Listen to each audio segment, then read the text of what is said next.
don't give up. Have dreams, and even you feel that they don't happen today, one day they will. But don't give up, and having that consistency in life and at work. Of course, it's gonna be ups and downs in a business. It's normal, but just having that I can't in your head, not in your head. You can do it. Just do it, and don't have regrets. Welcome to the Resilient Recruiter Podcast. I'm your host, Mark Whitby, and today I'm joined by Karolina Willis. If I'm not happy with something, I make changes. I go for it. I take risk in life, and I don't want to regret something I could have done. Karolina is the CEO of Intercare Recruitment in South Carolina, and they recruit healthcare professionals nationally. Every day I wake up, I have a new idea. I've got that entrepreneur drive in me to do something good for people. I decided to open my own, go solo. We came up with Intercare because it's international care. We started bringing physicians from the UK, and lots of physicians from the US, nurses from the Philippines, nurses from UK, nurses from Europe. So we had that drive, international drive. This is a really special episode because Karolina is a client of ours, so it's amazing to be able to sit with her in person. And second reason why it's so special is that we're recording this live in Tampa, just coming off our 2-day live summit in St. Petersburg. Karolina, thank you so much. I'm excited to be doing this today. Thank you so much for having me. I'm very excited. All right. So Karolina, you have a lot of experience in recruiting. Tell me how you got into the business, because I think this is an international story that spans Poland, UK, UAE, and then the United States. So, Yeah, it's a very international journey. I was born in Poland, and then my family decided to move to UK for better opportunities. And I finished my school in the UK. And I always wanted to be in healthcare. I'm a people person, and I love to help people. And healthcare professionals, what they do, they help people. So when I was looking at part-time opportunities in the UK, I came across healthcare recruiter in the NHS, which is the governmental healthcare. I applied, and the next day I got a call. No experience in recruitment. I received a call for an interview, and I got the job. Like 2 days after I got the job, I started recruiting nurses and physicians for the National Health Trust.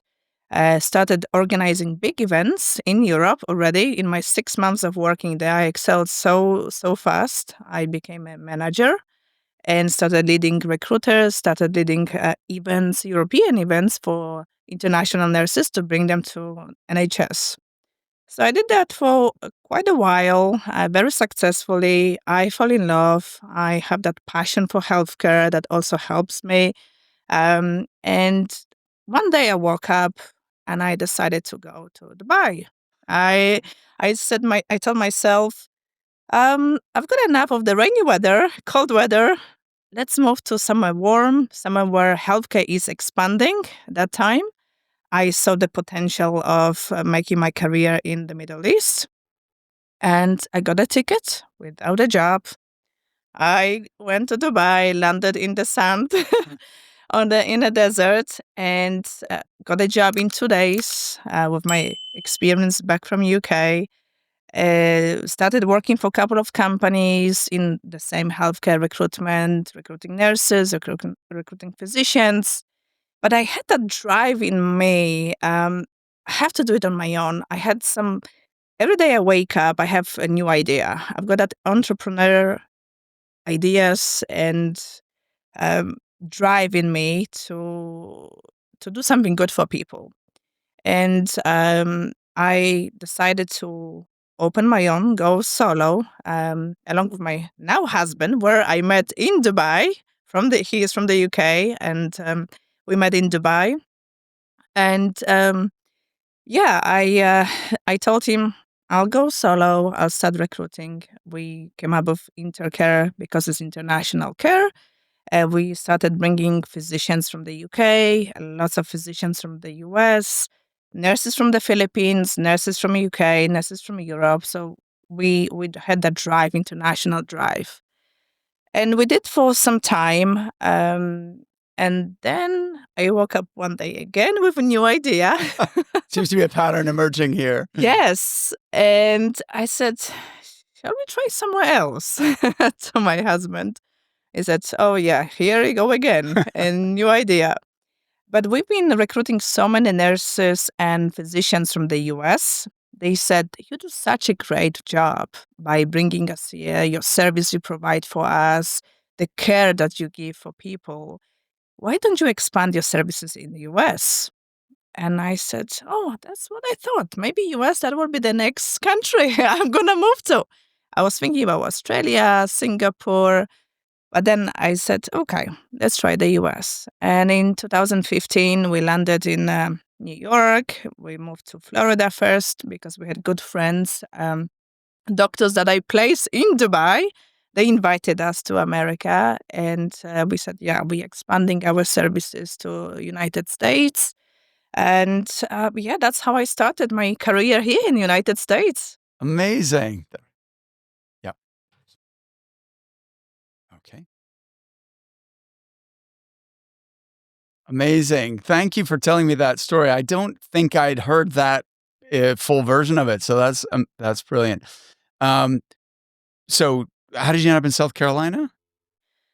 I was in Florida for 7 years, Okay. and we just realized that it wasn't for us, the state, and we just wanted some four-season weather. Okay. And coming from Europe, South Carolina really reminds us back home in England, and we decided to settle in Greenville, South Carolina. Fantastic. So I want to mainly focus on Intercare because your trajectory has been incredible and your growth and everything. But I just want to touch on a couple of things that you mentioned so far. One is you applied for this job as a recruiter in healthcare and you did really, really well. Like in 6 months, you already were a manager and you're planning events and this kind of thing. So what were the attributes, the qualities that you think helped you to be successful in such a short space of time? I believe working hard, persistence. I persistent and making myself confident that I can do it. There's no word for me I can't. We can achieve everything in life if you really want and working hard for it. Yeah, I mean, hard work. Really, I stayed over working hours, and I really wanted to achieve something, become a leader, and so I can teach other recruiters how to do recruitment in healthcare. And where does that, like, you sound like there's a lot of drive there and, you know, your belief that, there's no such thing as can't, you can achieve anything in life if you work hard. And where does that come from? I'm a very competitive person. My father is a professional runner, so he attends a lot of competition. He's an Olympic runner, so I do believe I have that from him. The drive and then being competitive. You have to start, but you have to finish, and don't stop before the finish. He always taught me about that. So I always, when I start something, I make sure I finish that project. Cool. So your dad obviously was a role model in that case. How did your family instill those values of like hard work and, going for it and finishing things, seeing things through and really being committed and competitive? How did you experience that growing up? Um, Being born in small town in Poland, obviously that time it was in a rich country, so I had that drive. I wanted to do better than my parents. I'm not coming from very rich family. Only my father is a sportsman, and my mom was looking after us, myself and my brother, who lives in the UK. And I had that drive to become someone better. And like I said, I love helping people, and healthcare is the only sector that you help, not just on the medical side, but you being kind to people and help people. I think that's what drives me also. Love it. So the second thing I wanted to pick up on, Carolina, is um, you mentioned these big events and European events for like recruitment drives. And this is kind of a recurring theme. This is a strategy now that Yeah. you've leveraged for your US clients. So we're going to come on to that. But it sounds like that started way back when you first got into recruiting. So can you explain a little more about this concept of these events and how that helps you to generate candidates for your clients? Yeah, so working with many hospitals in the NHS, like Royal Manchester Infirmary, St Thomas Hospital back in London, they had a huge volume of nurses needs, hundreds, 200, 300 nurses. Knowing back then the shortage of nurses was still high, we had to go outside. So that was my idea to bring to NHS. Because I'm from Poland and we have a lot of Polish people in the UK, I realized let's touch to Eastern Europe, Romania, Poland, Slovakia, even Spanish nurses, Italian. We came up with the idea and we were organizing events across Europe to bring 200, 300 nurses to event to one hospital. I arranged interviewing candidates. Yeah, we didn't have AI like we have now, so we had to really do our research on job boards, platforms, social media. It wasn't as popular as now, so it was more difficult to find candidates, but I still managed to find. I connected with other agencies in those countries, reached out to them, so they were supplying us the nurses to NHS. Wow, sounds like a massive amount of orchestration that needs to go into this. So, can you describe like what is it physically like if I'm going to this event and there's like 200 or 300 people there? What happens at this? So we had the client on site. The client So the client comes with you. Yes, the Okay. client comes with us and they have 100 to 200 nurses. And we spend there 5 to 6 days, sometimes 1 week, to interviewing these nurses. So we didn't have all of them in one day, but we had like 20, 30 nurses per day. And the client came with us. We had qualified recruiters in healthcare helping interviewing them. And yeah, they were signing contracts there and then. Wow. So they're actually signing people up and bringing Yes, them bring them like, over. Yeah. wow. Okay, that's really interesting. So something worth mentioning to our listeners is what I hope most of our listeners are smart enough to realize like whatever market sector you're in, whatever niche you serve, there's always transferable skills and strategies that you can apply to your own business and adapt. So it would be a mistake to go, oh, well, that only applies to healthcare and I'm not in that. So, you know, it's thinking about how could I, because the key thing I'm taking away here is this is really thinking outside the box, right? It's thinking we have a Yes. shortage here, Yes. but there's lots of nurses over there. So what stops us from just recruiting them from there to bring them here?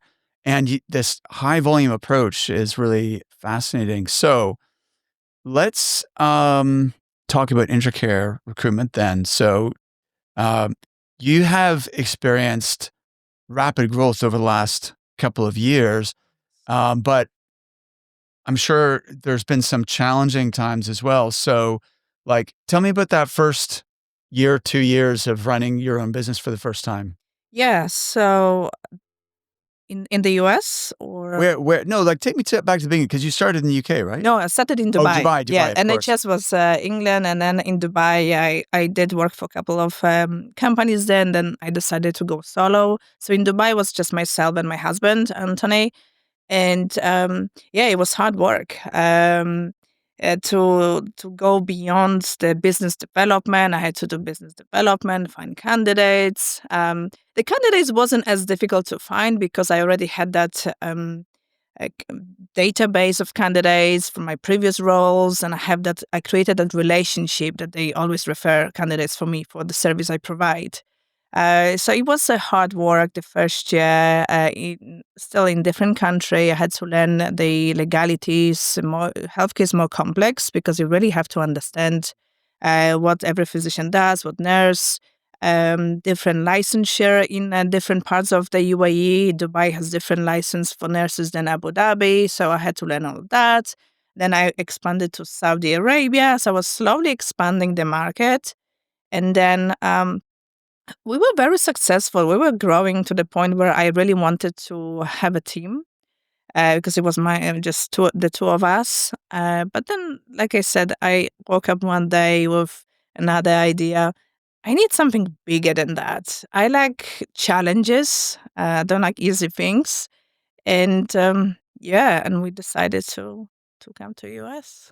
Okay, so it sounds like in the early days, finding candidates wasn't a challenge for you, but there was the legislation and the regulations around the healthcare industry, and different regions have different licensing requirements and so on. So that's one challenge, is navigating all that. But then the other challenge is business development, because if you're working for a big company, then they have accounts. They already have, for example, accounts with hospitals and that sort of thing. So how did you go about winning those first? And I think in healthcare, especially, I think if you're dealing with, say, tech startups, and you're a small company, they're a small company, Yes. you're a CEO, they're a CEO, there's easier access, right? But if Right. you're a Yeah. tiny company and you want to do business with a major Yeah. hospital, then how do you even go about that? Well, the way I did it, I just said, Anthony, let's put our jackets on, suits on, let's go, drive to every hospital in Dubai and go through the doors, ask for HR director to set up a CEO meetings. So And you physically just I showed up. physically showed up. Okay. Seriously, T- physically showed up. And Anthony was like, "Really? You cannot just show up." I said, "Let's do it. Let's show up. It's a we can do this. We've done it. I've done it for the other company. I can do it for myself." And I did have some connections from my previous Sure. companies. So yeah, that's what we did. And first HR's like, "No, they don't want to talk to you." I said, "Okay, no problem. Let's go to the next one. Let's go to the next one." And that's how we started. And then that first door opened.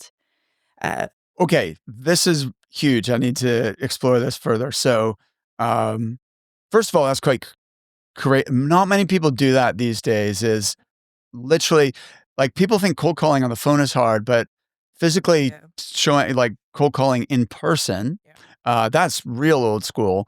And then, so you'd go in and, like, talk me through the scene. Imagine going to a hospital, which is this huge building. How do you even know who to talk to? I did the research before, Okay. of course. And Dubai had once a year conference called Arab Health. Okay. That's the biggest Middle Eastern healthcare conference. So I attended that conferences.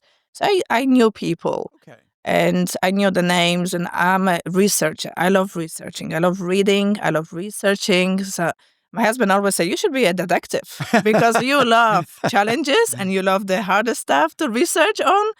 And so, yeah, I was before I really went to the step ahead, I was researching a Got it. lot. Okay. So you weren't just walking in blind. You had done Yes, your yeah, research. You I knew who done the my people were. research. Got it. So you walk in and they say, no, they don't want to meet you. Yeah, And so you're just like, no problem. On to the next one. yeah. And then a door opened, is what you said. But how many different places did you visit before someone agreed to meet you? It took us a couple of weeks. Okay. Wow. Every single day, that was full day. We were driving from Dubai to Abu Dhabi to different cities. The good thing about the UAE, it's small. You can really drive. Here in the US, of course, you can, you Right. have to Right. fly everywhere. But there, yeah, we're just going door to door and talking to people and kind of introduce ourselves to show our branding, who we are, Intercare, and some of them, they knew us from myself from my previous company, so they like, yeah, we would like to work with you.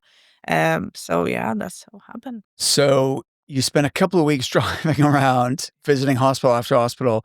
Do you have any idea, like, how many places you would have tried before you got the first yes? That was over dozens, over 12 hospitals. 12 hospitals. 12 Okay. hospitals, yeah. And I then, remember the 13 was my lucky number. oh, there you go. Yeah. All right. Awesome. And what was that first opportunity then? That was a big hospital, one of the leading hospital in Dubai. They knew me from my previous company, and they liked the style I worked, and they signed up with me. Fantastic. All right. So that's super cool. But so that's one challenge, is business development, but it sounds like you just were relentless you were very well researched. Yeah. You leveraged connections you'd made in your network, but then you just put yourself out there and just kept going until you got Yeah. the result. And I think also being a woman in Dubai helped me a lot Really? Why is because that? the Arabic mentality, they like to deal with women. Okay. And I think that was my also strength to go there and really talk to the CEOs, and they listen to me. Yeah. Okay, this is something I'd like to, because you mentioned ask for the HR director, but to try and get a CEO meeting, that's another tricky thing to do because the HR contact doesn't necessarily want you talking to the Yes. CEO as well. So how do you navigate the politics of that so that Mhm. you win over the HR person and you also get access to the C-suite? Well, I'm a CEO. Yeah. I've got that entrepreneur ideas and business mind. So I would like to talk to the business person who is the decision maker, the CEO. And I was always asking for the CEO either if they couldn't see me that time, they gave me the contact details. It was way easier in Dubai than it's here. Okay. So that was the easiest part. And then, yeah, I was just cold calling that person. So did you ever though find yourself in a situation where the HR person didn't want you to talk to the CEO? They said, "No, you only do Yes, business with yeah. Like us." some of the largest hospitals, they said we're dealing with recruitment. So I step away. I said I'll come back, and again that consistency, perseverance in what you do. If it doesn't happen today, it will happen in the future. Just keep going, and that was me. All right, I love it.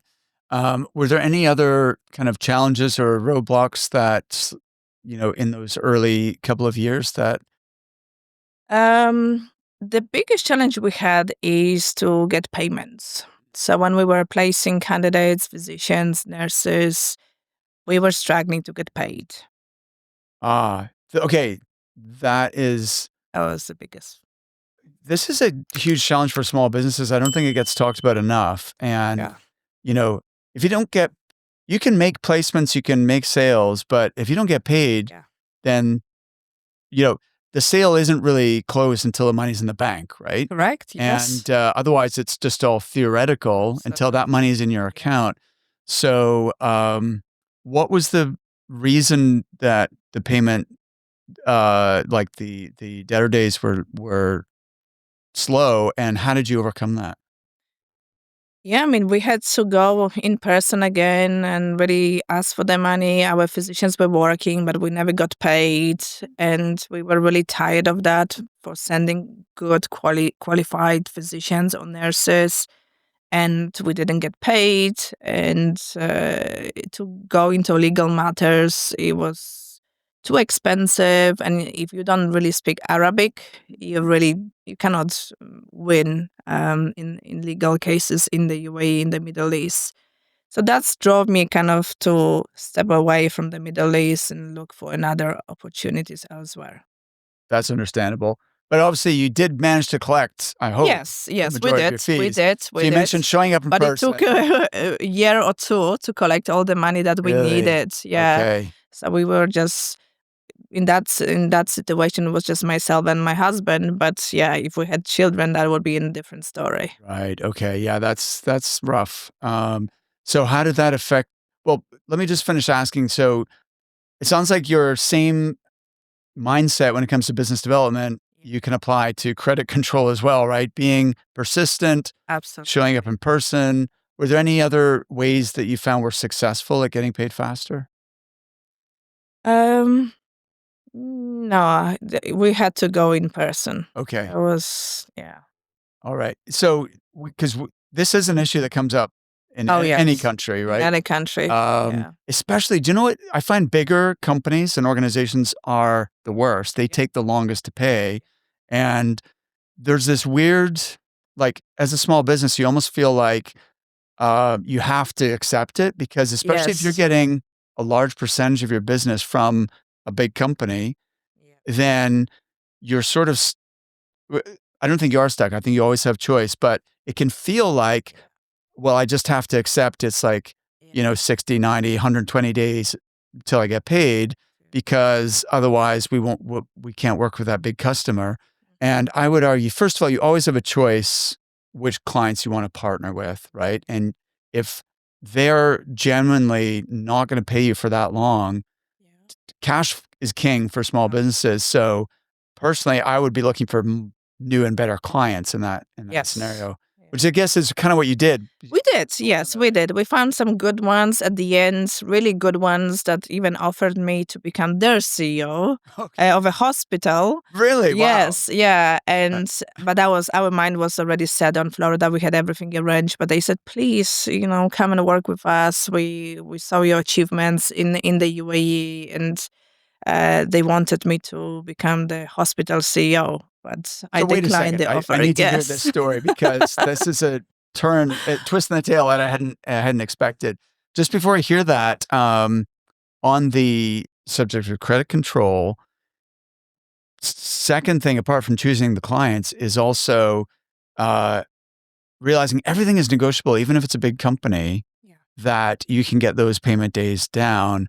And thirdly, what is your process for credit control? Like, do you have a step by? And most small businesses don't, right? They don't have. Yeah. They send an invoice, and then if it doesn't come in, then they follow up and ask for payment. But I think you do need a robust credit control process. Absolutely. Yeah. But so I wasn't expecting this to come up. You were you were recruited to become a CEO of a hospital. Yeah. Tell me that story. Of a What medical group, of a yeah. medical group? They were kind of behavioral health, home health organization, and I did a lot of recruiting for them. I implemented some recruitment strategies on a high volume of nurses from the Philippines and India, and I kind of managed their team as well as recruiters and some operational team. And they liked the way I worked. And yeah, one day the investor asked me to if I can become a CEO because the current CEO is going back to US. He was from America, and I said I would love to, but I already have different plans, and we're leaving the UAE. Were you tempted at all, or I was tempted. I was it's tempted flattering because anyway? yeah, but then I had my mission. I want to be somewhere else. I want to be the leader, and I want to work for myself. Okay, I totally get that. I can't. I'm exactly the same. I think I've worked for myself for this long now. I can't picture myself going back into a corporate environment. Um, you've you've teased a couple of ideas about recruiting in the Philippines, recruiting in India. I want to circle back to those because those are kind of like in your toolkit strategies that you kind of go back to. Um, so move to Florida, kind of starting over again, Yeah, right? that's another Rebuild. challenge. So even though the business has been established for a while, Yeah. you're going into a brand new market. So it's almost like a whole new business. Yeah, What year was and this, Karolina? 2015. Okay. 2015, we relocated to Florida. And I thought it's gonna be easy like Dubai. You can go to hospitals and ask for CEOs, but of course it wasn't. And I kind of panicked. I didn't realize how large is the market here and how competitive. Different state is like different country, different laws, regulars, licenses for healthcare professionals. So I kind of panicked and I said to Anthony, I don't know if I can do it here. I know in the Middle East it was smaller. We can, go and drive and show in person because I like that approach, showing in person to your clients. But here, how can we drive everywhere or fly every day? And so I decided to put on hold. I said, let's put on hold. We didn't close the company, we just put on hold. And I went to work for a couple of companies to learn the market, to learn how they do it. I learned everything, kind of not the recruiting side because that foundation was already there from NHS back from Dubai, but just how everything works here because it's a different country, Makes sense. different states. So I did that, and then again, 2022. No, I cannot work for anybody else. I have my mission. I have my purpose. This is a different way I do business. For me, it's about the quality, really helping people, really giving them opportunity for the American dream. That's what I had. And I had the opportunity to come to this country, and I want to give the opportunity to others. Love it. So how long did you put the business on hold and kind of go back to the drawing board, learn new ways of working? So the first year, kind of, we were trying to get clients, but it was very difficult because coming from different country, and I didn't know where to go. I'm like, it's such a big country. Where shall I go? Florida, and then we were in Florida. We tried few clients, and everybody was like on contingency, which I don't work on contingency. I in Dubai I was all on retainer as well, retained. So I was like, so the first year we did some recruitment, the second year too, and then I decided to go and work for somebody, some large companies. Don't want to mention the names, but big companies. And in 2022, it was the end. I decided, so I worked for kind of 5, 6 years for Okay. somebody else, like on and off. Yes. Mhm. Okay, great. Got it. So then you've got Intercare version 2.0, right? Yes. 2022. And how did you go from there? So now you know you're more you know the country, Yeah. you know how everything works. You obviously have a huge foundation to draw upon. So what happened next? Yeah, I had to leave full-time job. It was a big step for me. Sure. Having two little children. How old were they at that point? One was 3, and I just gave birth. Oh, wow. Oh my gosh, Carolina. No, one was 4. Sorry, one was 1. So 4 and 1 4 and still. 1. That's Yeah. yeah. So still being full-time mom, and I said to Anthony, yeah, he was the one pushing me. Okay. Definitely, I really I can have picture that. really good He's your support. biggest He is my supporter, isn't it? biggest Yeah. rock in my life, and he is always supporting me. And he said, "Well, it's only me who's gonna pick up the pieces." So he always supports me and have that ambition in me and motivation in me too. And yeah, so I told, "Let's do it. Let's go solo again with 2 little children." Mortgage on my head. I have to make some money. Anthony was still working, but then we decided that no, you take over the kids and anything else, and I'll run the show. Oh, brilliant. And so that was a big risk. Yeah. Both of us really So completely he became a consultant, primary like oh, a yeah, okay. yeah. He was like a primary consultant, and I said, "You are going to be with the children."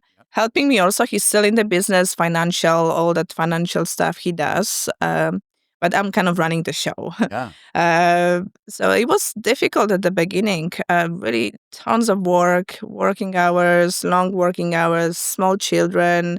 They wanted mommy all the time, and yeah, it was a really difficult to the point where I wanted to give up. The first time in my career, I said I cannot do it. Okay. Wow. At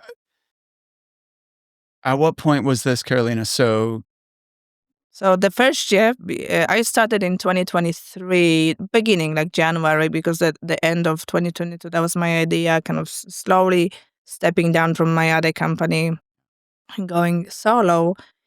And the 2023 was, yeah, that was a rough one. Really, having few months without paychecks, that was tough. And yeah, I was in a dark room many times. and so how what was going through your head at that point where you're feeling like, I don't know if I can do this? That it does because it sounds like you hadn't really suffered from any self-doubt up until this point, and so that must have been quite I a think that, shock. yeah, the tons of work I had to do and being a mom. So I had 2 full-time jobs, sleepless nights, couldn't work. Worked all day, couldn't sleep all night. So it was to the point where I was breaking down, and I said, I cannot do this. And again, Anthony came to me and said, you can. You've done it for a long time. You got this. And I said, yes, I'm a soldier. I am not going to give up. This is an opportunity. My girls will be proud of their mom, and I have to do it for other people. I want to show them I can do it. I need to bring these other people from outside of the America and fulfill their American dream. And that was my purpose. Again, helping people and I love this business. It's all about relationship, all about helping, and that's what I didn't give up. Carolina, so the period where you were really, at the breaking point, how long did that last for, and what impact did that have in terms of, like, emotionally and your family and everything? Yeah, I had a mental breakdown, and yeah, I was in a stage where I had to be picked up. um, I did reach out to you. I remember beginning of 2024, but then I didn't have the funds. I was like, we were using all our savings because we had to still invest in the business and pay our mortgage and still survive. We had two little children. And yeah, it took me some time since I reached out to you. And so, it sounds like Anthony was a huge, rock for you, and you are a very resilient person, but, there must be more to the story than that. Like, how did you pick yourself back up and find this sort of, um, where did that come from to be able to keep going? First of all, we left Florida. We moved to South Carolina. And that was the point. I think the heat here was too hot. I was giving up. It was just nonstop hot. And I felt that I need to change. I need to make changes. If Fresh I'm start. not happy, I need to make change. The same what I did in UK, I did in Dubai.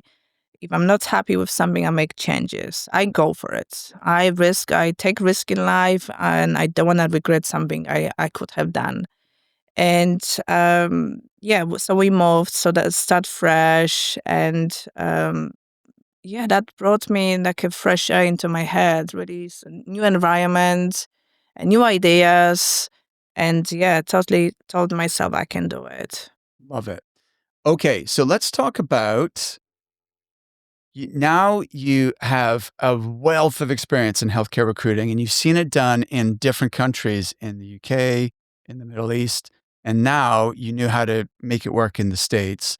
So, what changes did you make? How did you approach the marketplace differently in order to adapt to working in America? Definitely, the business development here it's different. So I started cold calling. Back when I started in UK, I didn't have any AIs or systems. It was just phone and phone book, and we had to go for the client. So here the same. I was just cold calling, emailing, attending conferences, just show myself in person. That helped a lot. Conferences, joining associations, really getting out there to show my presence. Absolutely. I love this. So, this is like kind of foundational, but a lot of recruiters don't do it. So, cold calling, attending conferences, joining associations, and as you said, like putting yourself out there and being present and uh, raising your profile. So, couple of quick questions on that, and then I'd love to talk about your growth and building a team and everything.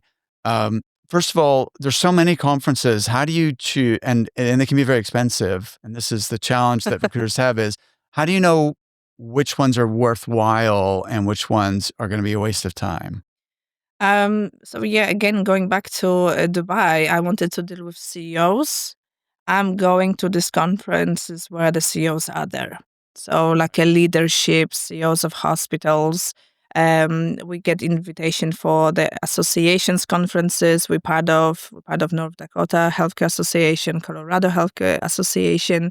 So we're getting free both to advertise ourselves, and that's the way we continue. Got it. This is super smart, and it's a very underutilized strategy. Is when you have a niche, what are the major trade or professional associations that serve that particular Yeah. community, and why don't you become a member, get involved, attend their events? That because that's like a ready-made audience of your Absolutely. exact They are the buyers. They are the customers. buyers and customers. So they want your product. and I really research which is the best. Of course, I cannot go to all because That's every true. states are huge, but I'm looking at the biggest and some even of the smaller areas where really they need nurses. Rural healthcare in the US, it's underserved, and I would love to help people in those areas. So again, we're approaching rural healthcare in United States because there's a big shortage of healthcare professionals there. Fantastic. So let's talk about your service offering because it's very interesting. And you mentioned, well, first of all, it's retained. And second of all, it involves recruiting nurses internationally. So, what is your solution? Like, what do you do for your market that solves their problem? So what I call ourselves, we are kind of boutique company, small, quality focus, concierge type of agency. We really go beyond with our services. We really get on site with our clients. I like to get in touch with either the CEO or the CFO, C levels. We sit down, we put down a strategy in place, how we can help. Because dealing with HR here in America, what I've realized, they're kind of afraid of recruiters. That's true. So what I'm telling them, don't be afraid of us. We are kind of extending your recruitment team. We are your extension. And by helping you, you will get promoted because, you met your KPIs, your internal KPIs. So yeah, we sit down with our clients. We really go beyond and above to really making feel them valued and the quality we provide. It's for me, it's all about quality in the service. That's awesome, but you also can back it up because you're doing things that most other recruitment agencies in that market are not doing. So, like this whole international thing, can you describe how that works?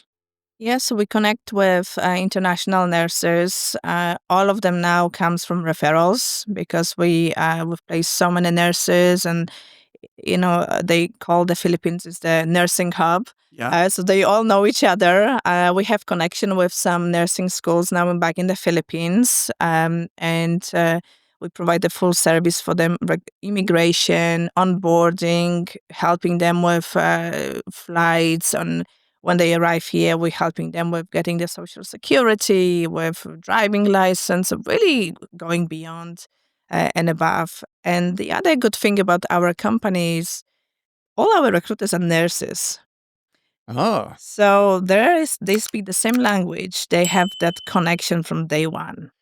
okay. That's interesting. I want to hear more about your team in a second. But so are you replicating what you did back in the UK over Yes. here in the In the States? US, So yeah. going to other countries, recruiting high volumes of nurses, but all the other, so it sounds like actually you have a really amazing candidate service as well. Even though the client is paying you, you're doing a lot of things to help the candidates as well. Yes. Yeah, we do.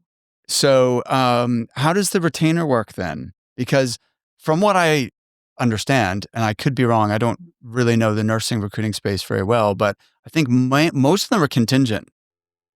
Is that right or wrong? Yes. Yeah. Okay. That's we do. So okay, so you're offering something which is different to what the market is accustomed to. So how do you charge for your service? And then how do you get over the resistance of them being on think, oh, well, we don't do it that way?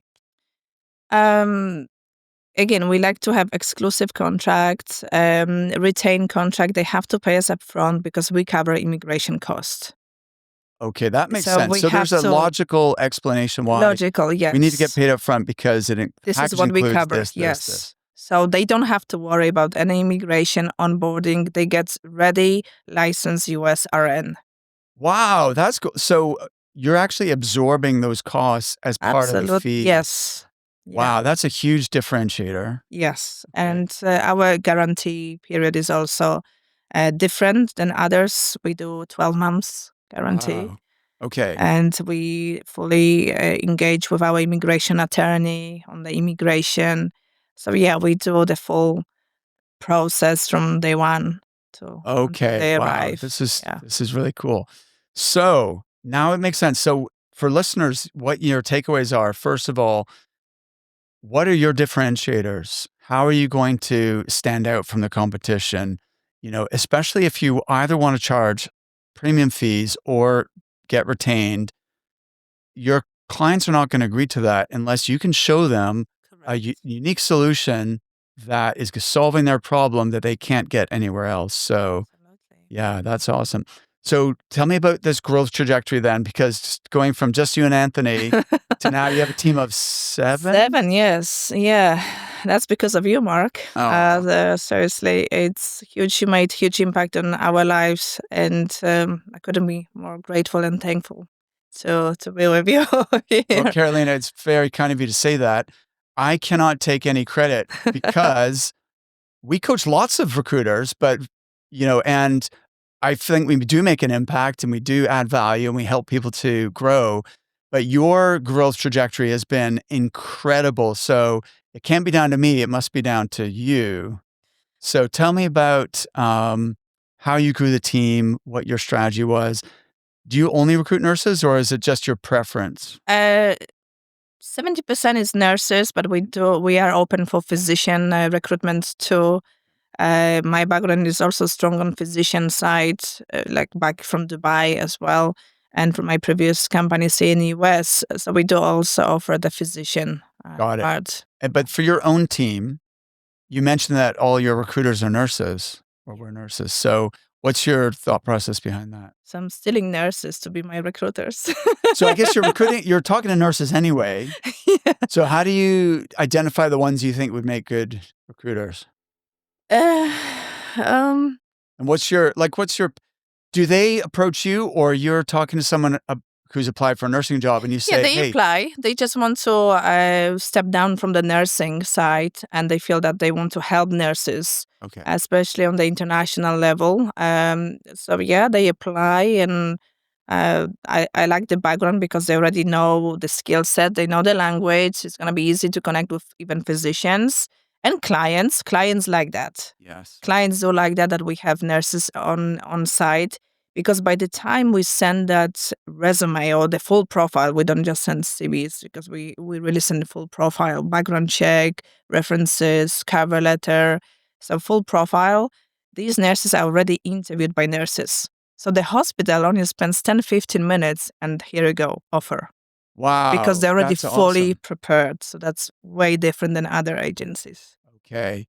That's really cool. So you've expanded really quickly, like in a 6-month time frame. So tell me Yes. that story, how that's all happened, because it seems Yeah, mind-boggling. I remember when I was coming to you and like I can't do it, but you obviously pushed me for this again. And so when I started in 2023, that ends 2022, beginning of 2023, I did brought on board a couple of friends of mine, Okay. which when they say when you go up, you lose some friends as well on the way up, and that's what happened. Okay. I So wanted mhm. sorry, go ahead. I wanted to help them. They helped me, but yeah, I think that's they say don't get involved with friends in your business. Yeah, so this is I think overall I would agree. Did any of them work out as, employees? Okay. I've lost them as a employees and as a friends. Oh, that's too bad. Yeah, that's so, yeah, I that's always a question is, "Oh, my friend is interested in working for us. Do you think that's a good idea?" I mean, I obviously case by case, but my instinct is probably not Yeah. because how do you I think it's easy I think you can become friends with people who start as Correct. employees, Yes, right? But but not the the other way opposite. Yeah, around, yeah. that's where you really lose them, I think, and yeah, and yeah, so I lost them and I started hiring because of the volume of orders we received from clients growing really fast. And I brought the nurses on board and I have team in the Philippines as well. So how many of your team are in the US and how many in the Philippines? So we have five here with myself involved, and we have in the Philippines five. Oh, you've got 5 and 5. Yeah. Okay, wow. So how do they all do the same job, or how's the team structured? So we have director of recruitment now. She's helping us to run the team. We have 360 here in America and 180 in the Philippines. Got it. Okay. So you have director of recruiting Correct. in the States, Yes. and then you have 360 recruiters here, Yeah. and then your team in the Philippines are delivery 180, candidate yes, delivery. delivering candidates and marketing, branding, onboarding, helping us as well. They go beyond. Okay. This, yeah. Well, I've been in the Philippines many times, and yeah, they do the work amazingly. Absolutely. It's a great country to find team members in. Absolutely, I encourage everybody. Yeah. Okay, fantastic. And then, so the headcount has grown, but the risk there is that your overheads, your operating costs go up as well.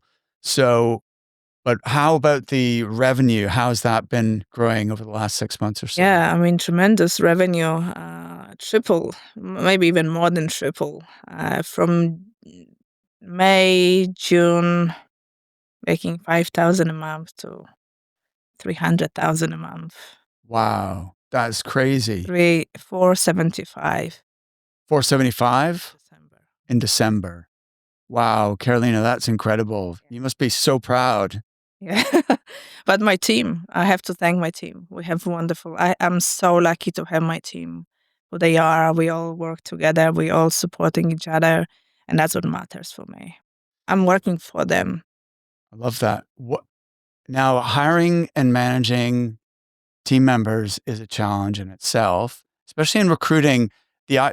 At the conference, Mike Williams gave a talk saying the recruiter's paradox is that we're great at recruiting for our clients, but we suck at recruiting for ourselves. But you seem to have done very well at that. How do you identify the sort of people who are going to perform and be successful?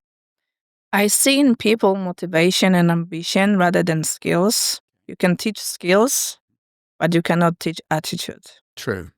And all of them had great attitude, great drive in them. They want to achieve something, and we all have the same goal, and that's what matters for my team. We have one goal and we have one mission, and we create that engine that will drive for a long time. So but it's notoriously difficult to assess drive motivation, right? Because everyone in an interview is going to tell you how motivated they are. Oh yes, yes. So how do you discern the ones that really have that drive and the ones who are just telling you what you want to hear? So I do a DISC assessment. Okay, yeah. That's the behavioral background. And references, I do check a lot of references. Again, I'm doing my research, going everywhere, social media, LinkedIn, and yeah, we do 3 to 4 steps interviews. Anthony always wants to get involved in interviews. He knows, he knows who is good, who is not. Like he's got that intentions, but yeah, I've been So very lucky. you run a very thorough interview process for your own self as well. So 3 or 4 stages, Yeah. disc assessment. Um, what are those stages? So first, it's like introduction, telling them more about who we are.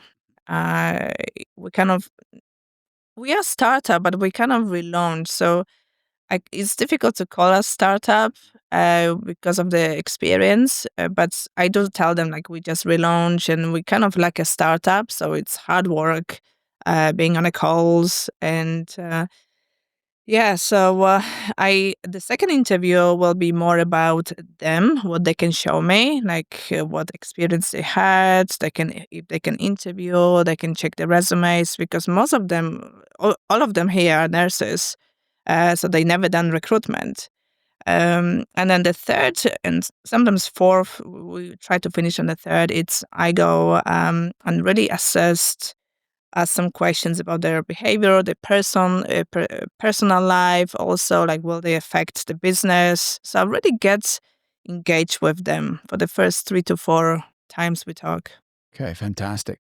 And you've had some incredible success stories. How do you get your trainee? I mean, now they're experienced, they're professional already, they're a bit Yeah. older, they've already done Yeah.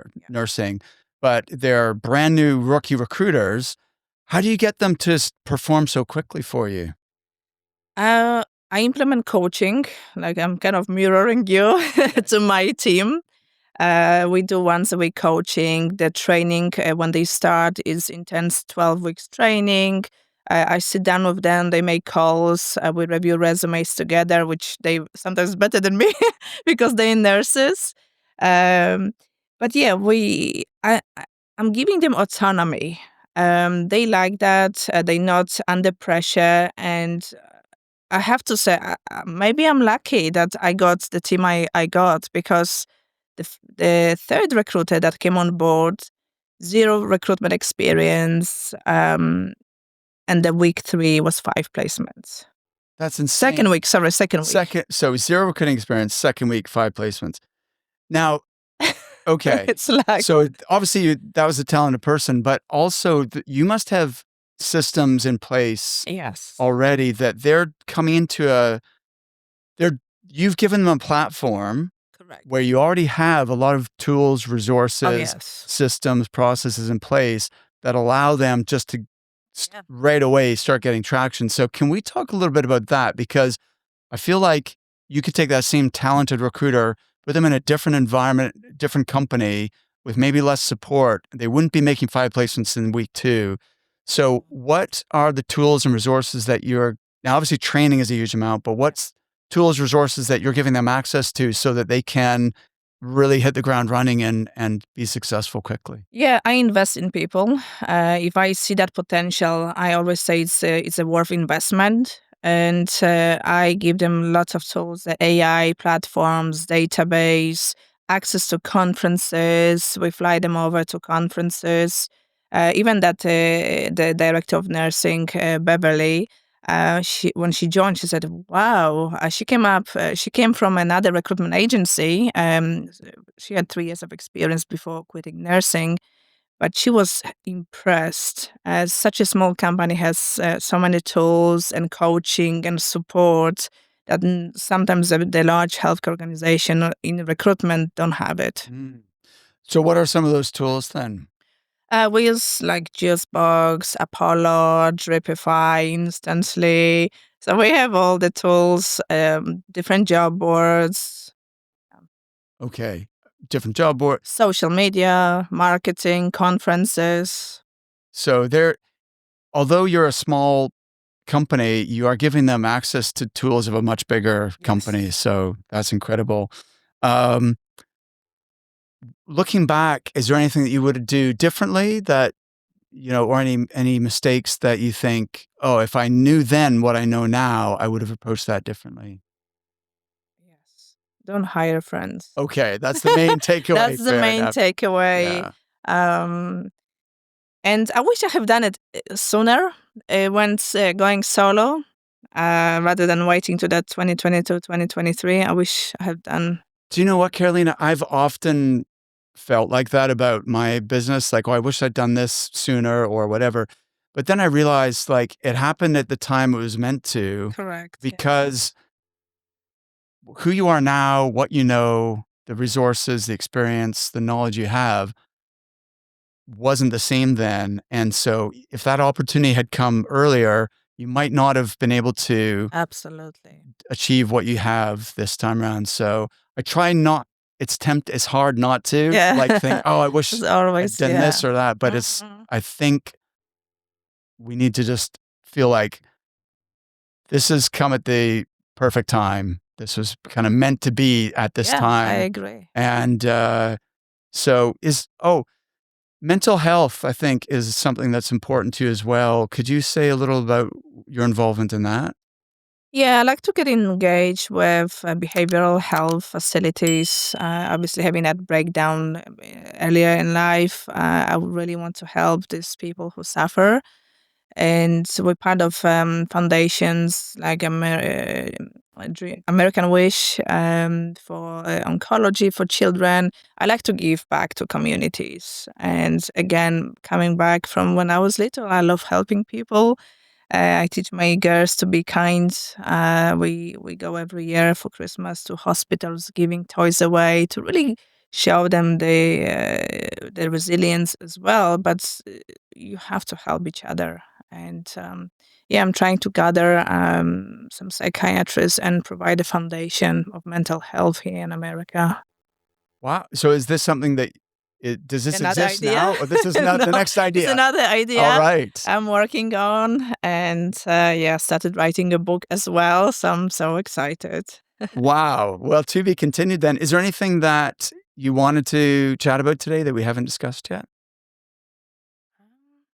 No, I think I encourage everybody to reach to Mark, whoever struggles, and don't give up. Have dreams, and even you feel that they don't happen today, one day they will. But don't give up, and having that consistency in life and at work. Of course, it's gonna be ups and downs in a business. It's normal, but just having that I can't in your head, not in your head. You can do it. Just do it, and don't have regrets. Thank you so much, Karolina. That was Thank you so awesome. much. Thank Great you for job. having me. Thank you for being here.